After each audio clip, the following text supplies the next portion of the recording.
I'm going to...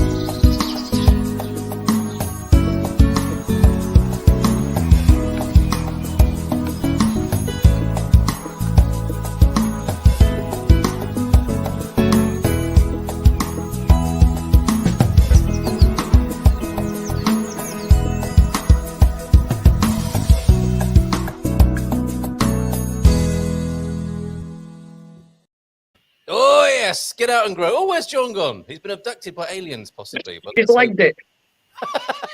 John, where are you? All right, we'll get him back in just a minute. Lee's here with added Carl. Hello, Carl. Other Carl. Hello. Oh, hello. Good afternoon. And Anna's here as well. Anna and John hopefully will be back with us soon. Anna, how are you this week? Yeah, doing good. It's weather's not been too bad. We've actually had a bit of rain the last couple of days, so as in slightly heavier rain than a shower. So it's been I think it's well and truly been needed over here. I think because the grass has pretty much changed colour over here quite badly. So not literally garden, but everywhere else. But the summer's still going and the weather's been quite good so far. So all good. Well done, Anna. Excellent stuff. And Lee, how are you, Head Gardener? And why is that other Carl with you this afternoon? As you know, Monday's normally my day off, and I'm messing around the garden here. So we've got a bit of a project on today. We're starting to build a pool heater, a solar panel pool heater. Very good. Okay. So I thought Carl knows more about it than I do. He's been watching YouTube videos on it. Right, so I thought it'd be a good subject for us to talk about on the show. So it's a brain and brawn thing. He's got the brains on it, and you're coming in there to help make. Oh no, we've got his brother-in-law over from England, and at the moment he's actually varnishing the timber we're going to use tomorrow to do it. Really? So I'm not any part of it. I'm just an observer. Oh, I see. Okay, all right. And I'll be using the pool when it's warm. Yeah, very good. The tester of the experiment. Now I'm going to call you executive producer as well, John Aggett. Nice to see you here. You're a little bit quiet on me, Carl. Can you turn your volume up? I've got mine up max. John and Anna seem fine. Oh, really? But you're really quiet. Yeah. All right. I'll see what I can do about that. Well, hey, let's see if that's any louder. John, how are you this afternoon? Yeah, I'm okay, thank you. Yeah, not too bad. Okay. I think quite tired, but it's very humid here certainly in Devon. Anyway, it's unpleasantly humid. So that's not so great. But then I don't like thunderstorms, so what do I do? Okay, bit of anticipation about a possible thunderstorm this afternoon, then possibly as well. Well, I don't know. I hope it's not going to be one because I quite like to watch TV tonight. To be fair. But, do you tend to unplug when the yes, but I don't know if you need to do that anymore. Well, I wonder. I know it's not a weather program or a science program for that matter, although of course weather and science do come into gardening. But who here? Let's do a quick poll. Who unplugs their devices when there's a thunderstorm? Do let us know in the chat. I don't. Do you, Lee? Yeah, you have to repeat that, Carl. I couldn't hear you properly. Do you unplug your devices when there's a threat of a thunderstorm? Oh God, no! I go stand outside and enjoy it. I love thunderstorms. Oh no! I sit on the balcony. We've got the apartment we've got that looks over Lisbon. We can see right down to the coast. And when they come in, I sit on the balcony with a beer and a cigarette, and I watch it rolling in. I think it's amazing. I've always enjoyed it. Okay, well, let us know in the chat if you are thunderstorm averse or a thunderstorm appreciator, and whether you unplug your devices or not, like we used to do back in the day. Will was in early. Let's say a few hellos this afternoon before we talk more about solar heated swimming pools, a DIY project. I've got Shimajito and their mushroom powered battery, which I think you'll enjoy as well, Lee. So there's a few sort of tech projects that we're discussing today. And we do have a question from last week and any other questions that come in this week, and some lovely pictures, including the results of one of the tips you gave. We've got a happy customer there, Lee, who put one of your tips into practice, and we've got the pictures to prove it. So Will's the 22nd today now. What? Not 9 hours away? No, we're on now, Lee. And Anna and John, and with you, Will, if you want to join us as well. Will Thompson, how's your garden growing, as it were? Deagle Boutard from a wet Belfast. It's a bit slow to load up. Was not expected to join in tonight. Can stay till 6:50. We'll watch the rest tonight. Nice one, Deagle. Any pictures always welcome from your garden. Lee, you're clean shaven. Yes, he is. What happened now? I thought there was something a bit different about you. You look beautiful, Lee. What happened? Is it for the baby? Thank you very much. Is it for the baby? No. I had a hot shower and it all fell off. Right. You know, it's not a real beard. It's just stuff that sticks to my face when I'm working. So a good shower gets rid of it. Okay, you've jet washed yourself. That's what happened. Okay, Boutard from Phil Ruff. Good afternoon for you, Phil. What can we do for you? And Boutard from Mark as well. Mark, well and truly in Portugal, and I imagine thinking about tending to his quinta. What can we do for you as well, Mark? Great to have you here. Lee, project managing on that solar pool heater there, and Boutard, fellow gardeners from Oregonians loving Portugal, who noticed that you were clean shaven there. Paul, Louise, and Lottie are in. Boutard Toros, a 40-degree day over there in central Portugal. What's your temperature like there in Lisbon at the moment, Lee? Yeah, it's been the last few days have been in mid to late 30s. Yesterday was really hot. Yeah, yesterday was a bad afternoon. All right. Yeah, not complaining. No, it'll soon be winter. No. Fair enough. It was a rainy morning. It was. I was really just surprised to discover how hot it was going to be in Portugal today. It was a misty, rainy morning here on the Silver Coast. Oh, yeah, I'm only a little bit jealous. It started off cloudy and chilly with the wind this morning, but by 10 o'clock this morning, it was already too hot to be out in. Classic Lisbon. It was already uncomfortable. Yep. Lightning. I use surge suppression, not protection, for sensitive electronics. That's a good shout, isn't it? Rather than to unplug everything. Although Lee shaking his head because he likes a bit of a surge every now and then. Bet Lee flies a kite. Who doesn't like a surge on a morning? Absolutely. Getting one of your jokes in there. And what about flying a kite when you're having a drink and smoking a cigarette? Well, that might be a bit much. You'd end up like one of those characters in a cartoon. OLP, we have surge protections as well for our electronics. So no, we don't unplug our poll so far there. Rain? What's rain, says Louise. Not rained here since early April. My goodness, that is dry, isn't it? You've had some rain in Lisbon, haven't you, Lee? It's been months. I can't remember last time any decent rainfall. Oh, really? Oh, okay. Wow. All right. It seems like another lifetime away at the moment. Well, we are desperate for it. All right. Well, let's have a look at Louise's pea shoots, I believe. As I think you've mentioned before, Lee, not a bad time of year to get a second crop in, a second summer crop. Those peas look like they're doing well, don't they? 2 weeks pea growth. We'll be nibbling bits next week, and we've got beans in our back garden, so that's going well. I think, as you indicated before. The great thing about that is the container grown as well. Yeah. So you can take that container into the shade on the really hot days, which is what the peas and beans don't like. They don't like the direct heat and sunlight. So doing it in a container is absolutely perfect idea. And Brilliant. They could build a frame out of that container with canes, and they could stay in the container. Fantastic. All right. And staying with Louise for a minute, and we'll come to our first question in just a moment, Anna and John. This is this morning sun at 7 a.m. That's when Louise was out doing a bit of gardening, I think, before it got too hot at about 8 o'clock this morning, I suspect. Thank you for that beautiful picture of the sunshine there. Superb for anyone who needs that around the world. And going to the Algarve now. Now, I had a message in from Victoria.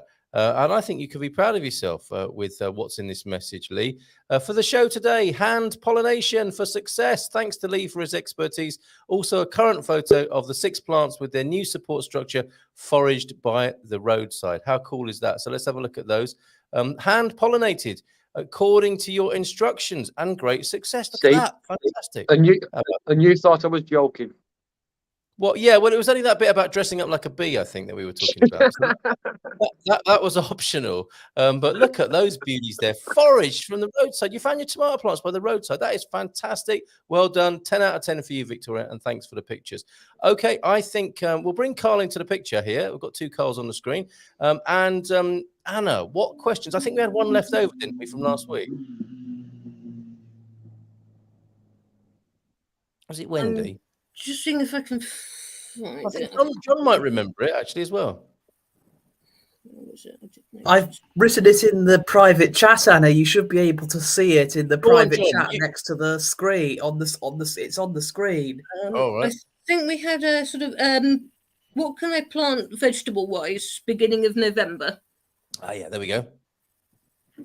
Right. So, as we talked about in past weeks, it really depends on where what your climate is. But November in Portugal, you're coming to the end of our summer growing season, the very end of it, and the start of the winter season. So you really want to be planting the plants in sort of September. November, you're leaving it a little bit late. You won't get the longest hours in you can. But it's stuff like broccolis, cabbages. It's the broadleaf, the stuff we would grow in England. But actually, onions do really well as well. You can start onions that late in the year and do them over winter. The same with your garlic. You can push garlic through. Starting them early. Shallots do really well in November. They'll be ready for Christmas. Sprout plants. So you think of all the hardy vegetables you would normally do in England in the late spring, in the late summer, are the Portuguese winter veg. So broccoli, kale, spinach, cabbage, onions. Yeah, there's a mass you can grow here in winter. All right, I think your assistant, again, it really does depend on where you are. It's the Algarve and the north of Portugal are very different climates. So, as I always say, as people are going to get sick of me repeating, go to your local agricultural cooperative and ask them, because they'll be selling the stuff that you can do that now, at the right times. And they are the best people for advice. It is a good idea. And we'll come back to Carl because he was chipping in there. I think he knows his onions, if you'll pardon the pun. Is that right, Carl? Well, Lee knows a lot more than I do about it. I was just adding in, it is that type of thing, the broadleaf kind of stuff. I know my neighbour, the first few years that I've been here, she has family who live in central Portugal, and she will sometimes bring us sort of care packages with cabbages and things like this, huge things that have been grown by a relative who lives, I don't know where, but definitely the time of the year for those kind of things. Yeah, nice one. Okay, and we'll find out more about you in just a moment and your solar heated pool project, because Phil has chipped in with this. IBC has been ordered for delivery for rain harvesting. So those are those big plastic, what are they? A meter by a meter, meter and a half by a meter and a half. Any idea how long 1,000 liters? Okay, will last next one summer? cubic square meter. Okay, how will it last next summer? How long will it last next summer in a permaculture orchard on drip irrigation? Have not measured the consumption yet, and I mention this now because he's got that from his local cooperative, Agrilogia, which are a great brand throughout Portugal, where you're going to see what seasonal plants are in, and you can get yourself an IBC like that. But do you want to answer that question while we're with Phil there, Lee? Well, it's how long is a piece of string, to be honest. It really depends on what he's watering with it and how careful he is with the water. Yeah. I mean, a cubic square meter of water, it looks a lot when you see it, but when you actually start to chip into that, it's really not that much. A garden like we have here, it would last a day and a bit. Seriously? The thing is, we have the luxury of we've got a well here, so we kind of almost have unlimited water. We don't really have to think too much about what we're using. We do, you know, but not to that degree where you're measuring it in cubic meters or kiloliters. So I know Jason is arranging his water system for the vegetables in his garden, so he won't be doing the lawn. He won't be wasting water on flowers. It's all going to go to his veg, and he's going to use the drip feed system. And he can be expecting to get 2 or 3 weeks out of a full cubic square meter. Oh, okay. But I mean, if you break that down and you use your water if you ration your water as much as possible, then you can get a couple of months out of it if you're really careful and you're only watering exactly the right amount and exactly right to the root system. Well, Phil is using irrigation. It depends how much. It depends what area you're trying to water. I mean, it's literally as long as a piece of string question. All right. Well, Phil, I recommend you go look at Jason's plot that we've featured on a couple of our videos before, or reach out to Jason direct. He's very happy to talk about what he's doing in central Portugal. And it might be that you're kind of, on the same sort of wavelength with him. I think you're going to get more than a day, but it might be weeks rather than months, possibly, from what's been said so far. Well, Phil, let us know. Like I said, you won't be using a sprinkler system on it. You'll be using a drip feed system. Yeah. And then if you're only drip feeding exactly to the root base and on each plant, and some plants only need watering every 2nd day and some plants might need every 5th day, but you've got to be really careful with your regulation and with your pressure systems that you're using to minimize the waste of water. There you go. Thanks very much for that. Great question, Phil, and lovely to see that you can get IBCs, the cubic meter of water, from Agrilogia. I think that'll be really helpful to a lot of other people. Louise saying, spot on, the peas are in a container under the potting table, so shaded most of the day. Nice one. And over to you, John, for your usual announcement, if you would be so kind. Yes, so if you forgot to let Anna know about your question or have only just thought of one, you can let us know here in the comments, either on Facebook or YouTube. Thank you very much, John. And Matty's here as well. And was it Matty who we were encouraging to dress up like a bee? We still are, Matty. So please do that. I think you could probably get a bee outfit from a Chinese shop from the Chingados.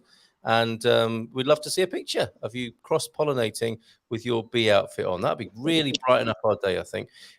Carl, I like seeing your video with the peacock today. I think that's for me, not for you, other Carl here. Unless you put out a video with the peacock. You haven't got a video with a peacock in it, have you?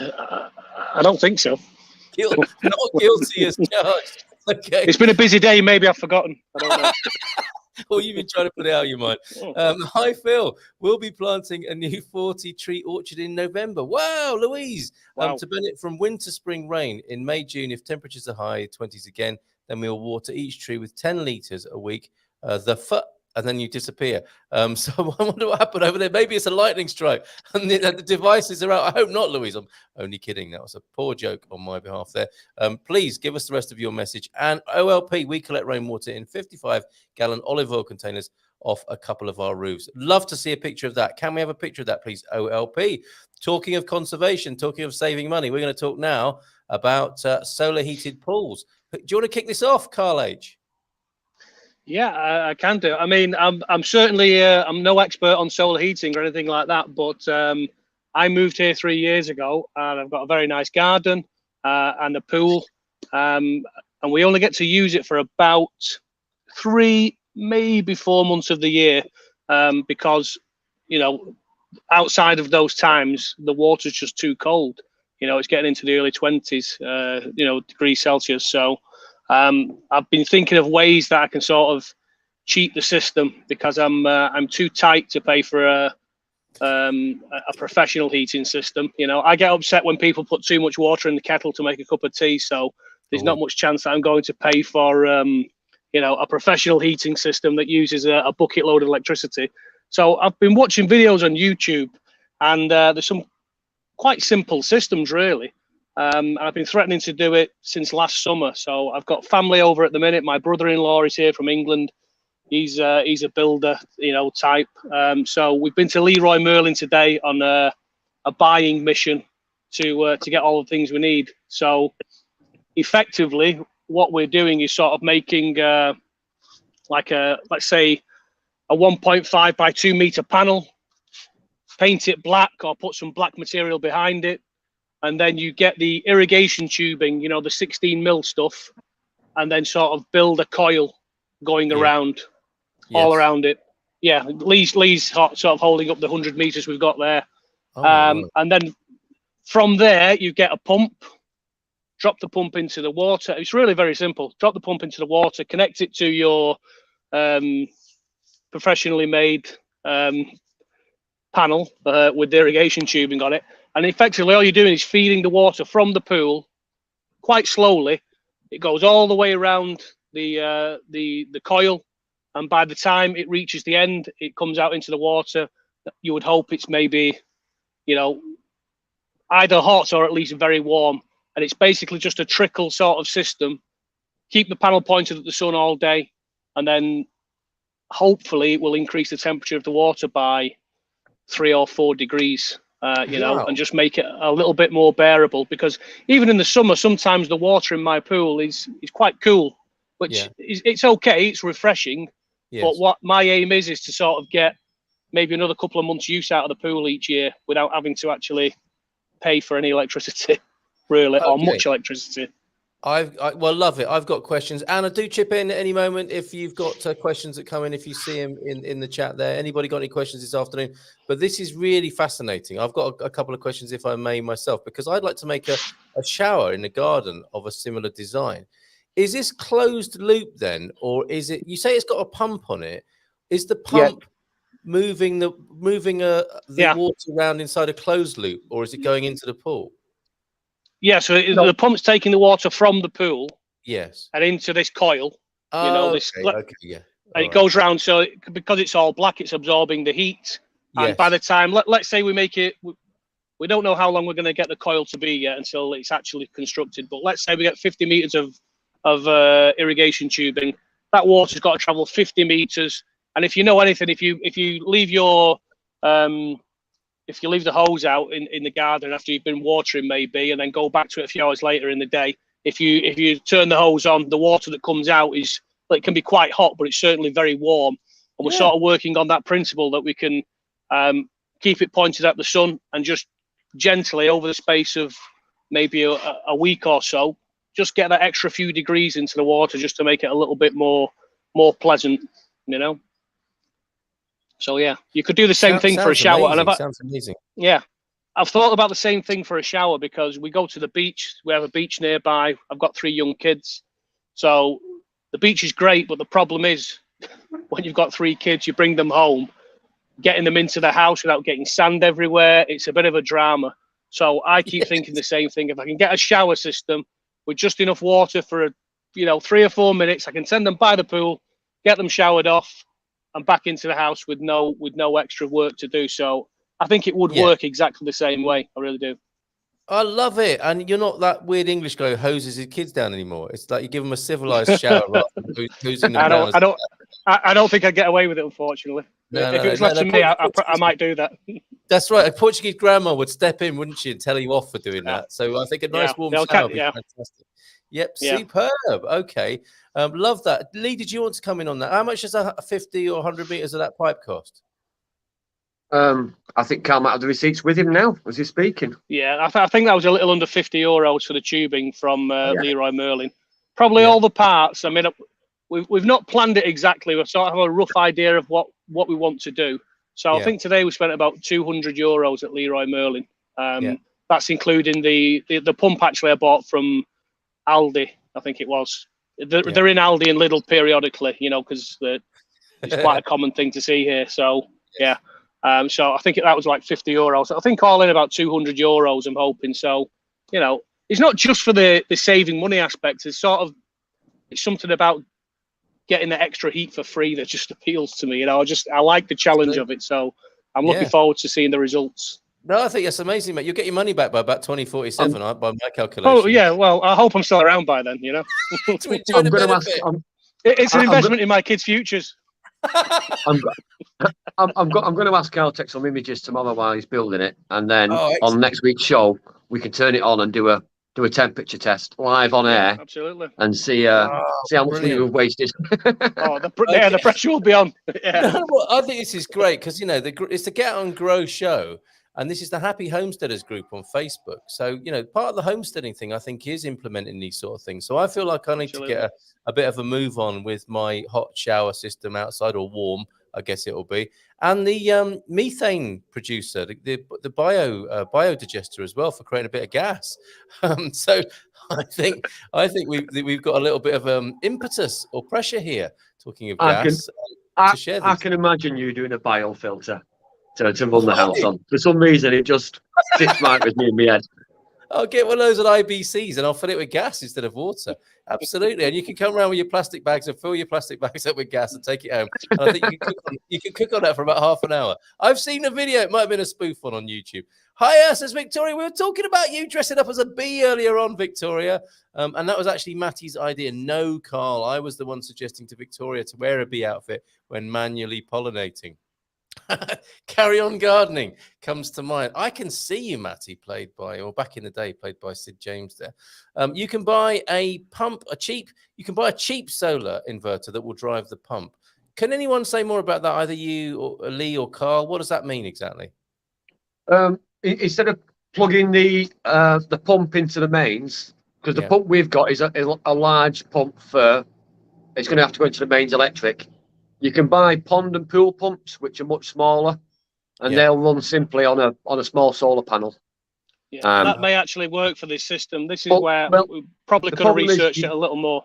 Okay. You don't get the longevity out of them, and they won't pump the 25 to 30 meters that we want. They won't. The small pumps are great for small ponds, but there's not enough pressure in them to get the distance that we need. When you look on pump packaging, it'll tell you how far it'll pump up from the well, and it'll tell you how far it can pump away from the pump. So we needed something with a bit more gubbins, a bit more power in it than the solar panel ones. The solar panel ones are great for if you've got a small pond that's low in oxygen in the summer. Yeah, the small solar panel ones are great for that because they just do a small trickle turnover, and it allows oxygen to get into the water, which helps you fish in your plants. Yes. But what we want is something with a bit more power in it. Okay. All right. Gene, I think we pretty much answered your question there, but you had another one for Carl. So would you have a timer for your pump to only run during the sunny part of the day? So when's the pump going to be on there, Carl? Well, the plan is really because I work from home a lot, I'm based at home a lot, and my wife is home a lot too. So we're just going to move it manually. I may use a timer to turn it off, just in case I fall asleep or something like that. But effectively, where I live, the sun comes up over the trees at this time of year at maybe around 7 a.m. So at that point, I really want to be there. Put it there the night before, and then as the sun moves around during the day, I plan to just sort of go in and move it around gradually to try and get the most out of it. So it's perhaps going to be a little bit cumbersome. I mean, it's not going to be the most, beautiful of designs or anything like that, but I think I don't think I'll need a timer, not really, because I've got to move it. If I could sort of go one step further and have it move itself as the sun moves, that would be fantastic, but I don't think I've got those skills, to be honest with you. Well, maybe this time next year you might have. It might be Raspberry Pi controlled. The information is out there, isn't it, to bring together? Yeah, I'm sure there's a YouTube video to do just that. Of course there is. Simon, nice project, Carl. We have one running through a compost pile at 65 degrees and circulating at a constant 45 degrees at the moment. Isn't that amazing as well? So the heat inside a compost heap being utilised. Well, I've got a story about that. We used to have a massive pile of wood chip in the old yard I used to work in. So this thing was maybe 40 tons, 50 tons of wood chippings that had gone through the wood chipping machine. And when you got in the morning, because I was always first there, the foxes would be lay on the wood chip in the winter. They'd dig themselves a little hole and they'd lie on top of the wood chip. And when you drove in the car, they get up and run away, and just like a cloud of steam coming up. It gets as the material rots down, the heat of compost and rotted material is amazing. Yeah, it's fantastic. It's a great idea. They've been known to catch fire, haven't they? Compost heaps. They are a bit of a fire risk in their own right there. Yeah. So amazing. What a good shout on that, Simon. Thank you very much. Victoria, going back to Victoria's tomatoes, I have 10 little green tomatoes now. That's fantastic, Victoria. And there is a meme goes around, isn't there? Nothing gives you greater pleasure than to grow your own food, and it being a revolutionary act. I think you can enjoy all of that on your balcony in the Algarve this afternoon. Well done, Victoria. And to be involved in the pollination as well, I think extra points to you. Look, taking it a stage further here, some lateral thinking coming in. You could connect up to a wood burner rocket stove in winter for a hot spa. Not sure exactly how that's going to work. Can you see that happening, Carl? I know it's not a huge peel, but I think it's too big for that, I think. But yeah, nice idea. I've actually seen where people make the heating device out of like copper tubing and things like that, and then they burn things and get the water super hot. So when it's entering the water, it's it's boiling effectively. Yeah, but that's that's a little bit too much, a little too involved and a little bit different from what I want to do. But yeah, a bit dangerous as anything's well. Possible. There are solar showers, like a black column that collects the sun energy to warm the shower water. That sounds like a great idea. Just a column of water that's catching the sun. Yeah, really good idea. I've seen those, and that's a very similar idea to what we're doing. I have seen those as well. The black bags. Yeah, it's a very, very similar idea. Because you don't actually need that much water to take a shower. You need maybe a minute or two of water. Lukewarm. You can get everything done. So and you're done.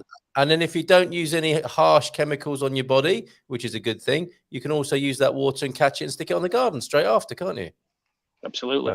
All right, you need a camping solar shower, basically a high-density black bag with a hook to hang it in the sun. It has a tap and a spray nozzle to shower the kids. That's you, Carl, not me. So there you go. I've got 3 though. I don't know if it'd be enough for all 3. And the dog as well. Yeah, the dog as well. Excellent stuff. Anything coming, Anna or John? Any questions you might have for Carl this afternoon? To be honest, I'm kind of just listening really at the minute. I hadn't prepared because I wasn't expecting. I was just expecting it to be the normal Q&A where we did the gardening questions, but it's not a problem. Can we just take a minute to say hello to Fiona and hope her well, because she's put on Facebook today some pictures of the smoke getting near the house. Oh dear. So I just hope I know she always listens later in the day to the show, but just saying hi, Fee. Hope everything's okay at your end. Absolutely right. Absolutely right. Love to you, Fee. Yeah. And let us know how you're doing there if you get the chance, obviously. And Fee's brilliant with telling other people how to prepare themselves in these situations. She's on social media the other day. She said, have an escape route figured out that doesn't require a connection to the network, because we've seen the railway being affected. The Lisbon to Porto railway was affected over the weekend and shut down by fires. And I think also telecoms network. So if you're relying on SatNav as your escape plan, have an on paper one that doesn't involve connecting to the network as well as your route out of any fire danger. She's great with that, and we hope you're safe and well. Fee, thank you very much for that. Can I show you all now? Well, unless you guys have got more to add. I mean, you're going to come back and tell us more about how this works, aren't you? When you I'm happy to follow up on this next week for sure. Yeah, I'll take some pictures as we're going along, and we can share all that. No problem. Oh, I'd love to see those in the Happy Homesteaders group. And like this, look, this is the OLP. That's their water collection system. Great big olive buckets. And they've got a way of watering when they've got their own water. And what a great, the second only to growing your own food, having your own water supply must be a great feeling as well. So well done, OLP. Thank you for that. Another picture to show. But guess who came into the Good Morning Portugal show on Friday? We had Adriel from Chimajito, fresh from the Boom Festival in central Portugal. He just announced and shared at that event a mushroom-powered battery. Carl, Lee, Anna, John, have you ever heard of a mushroom-powered battery before? I've heard of mushroom. No. I've heard of mushroom compost. No, to be honest. Powered machinery, but never a battery. No. Okay. Does anyone want to get the fun guy joke out of the way now? John, maybe you want to do that? Because it's not a joke. This is a real thing that's happening, and he has managed to power up some LED lights using some mycelium, basically mycelium powered. Now, Coach Turner was on the show on Friday and was saying, is this a bit like the old kids system, where you cut a potato in half or a lemon, and you put the electrodes in and you can drive a little motor or something like that. And Adriel said, well, kind of. But the thing about cutting a lemon in half or a potato is you kill the vegetable or the fruit when you do that. When you have a mycelium cell, that's going to keep growing. And how exciting is that? And like Coach Turner was looking out the window thinking to himself, my lawn could be powering my lighting. How exciting a development is this? Have you seen anything like this before, Lee or Carl or Anna or John? I used to know a lady back in the UK who worked for one of the big universities, and I can't remember which one at the moment. But she was a fungus specialist. She spent all the time rooting around for new funguses. And from what she used to tell me, nothing would surprise me when it comes to fungus and mushrooms, because they are amazing.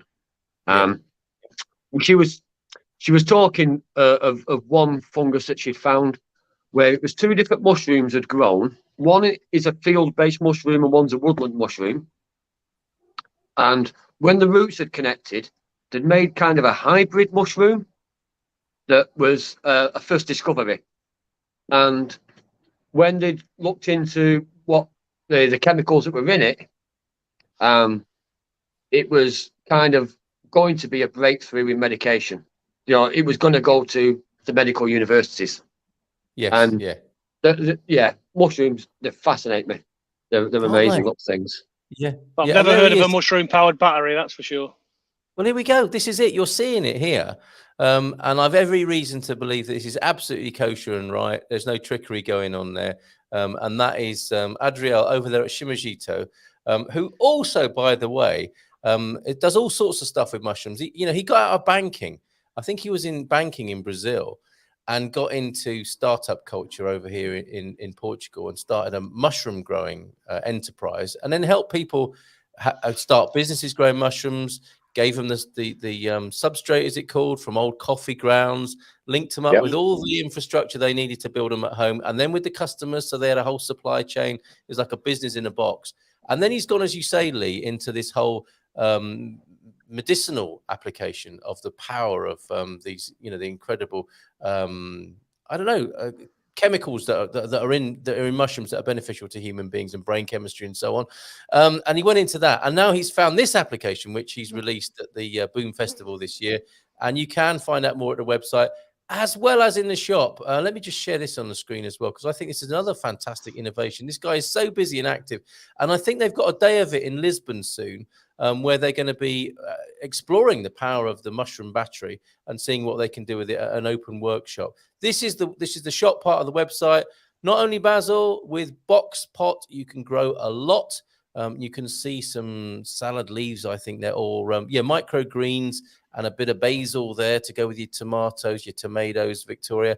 And that pot is made out of, I think, some sort of mushroom compound, and they've teamed up with Semench, that wonderful seed company in Portugal, and you can buy a biodegradable pot with the seeds to go with it. Sorry, I'm rabbiting a lot. Go on, Lee. I know that some of the companies in Germany that work with Amazon and some of the fast food companies in Germany are now using mushroom packaging for something ridiculous, like 35% of all their packaging is now mushroom based, which, if you think about it, is, especially with Amazon in Germany, is a massive step forward. And it's biodegradable. I can't get the word out. Biodegradable. Yeah. So it can all go straight onto the compost heap, and it can be used in the garden without any side effects. Yes. And it's as strong as cardboard. When it's new, it's as strong as cardboard, if not stronger. Incredible, incredible developments. Loving it. John has sent me a message, enjoying the special tonight, but perhaps having a concern that there are no questions this evening. I think we've hijacked this episode with renewable and interesting and laterally thought out solutions for some of the challenges that are coming to humanity at the moment. But seriously, if you do have any questions, do good call on that, John. If anyone's got any questions tonight, we've got about 5 minutes to go. Get them in, and we'll get them read out. Anna, have you seen anything that you want to share? Phil sent in another question saying, is it a mushroom powered MP battery or an MP LED light, or can I charge my EV at night? I don't think they've developed enough juice in it to power up your Tesla just yet, Phil? If that is a question that's being asked, I think it's purely going to be LED lighting because they take very little electric to run them. Yeah, and I've been saying for years that it's got to. When I was up in Scotland, I had an LED system that lit my kitchen, and it would run off one small battery, and I never used to pull the energy out of it. In the year and a half that I used it. Yeah. So LEDs take very little electric to use. However, it's a great idea. It'll be interesting to see how it develops. Motor vehicles take quite a lot. So I think you might have to get quite a lot of those red spotty mushrooms, powder them all up and stick them in the tank, in the boot of your Tesla. You could have a little mushroom farm on top of the car. Yes, yeah. John, what do you think? A Top Gear special, a car. Can you imagine Clarkson kicking off an episode? What could possibly go wrong? A mushroom car this evening. How hard can it be? now we're talking. Speed, all right, fantastic. Speed and power solve many things. And they will obviously, Top Gear will make the fun guy joke, obviously, won't they? Do we have pics of the plan for the solar pool warmer, or is this next week? And versus solar panels to heat the water. Phil's taking it to a new level. Are we game for this? Do we have a? I mean, we'll take pictures. We'll take pictures along the way. I mean, what I can do is I can send some of the links to the YouTube videos as well that we've sort of used for our research, because there are quite a lot of them out there. Some people take it to a high level of engineering excellence, and then some people just do very basic ones with not us. No. Well, Lee's part of the team, So, but no, some people do very basic ones where they just coil a hose pipe around some nails on a pallet. Just a very basic system. Connect it to a pump, and that sort of helps. That's for a smaller pool generally, the kind of inflatable types. But we'll take some pictures and we'll record some temperatures, and hopefully it's not a waste of our time kind of thing. No, I don't think it will be. No, I think it will work.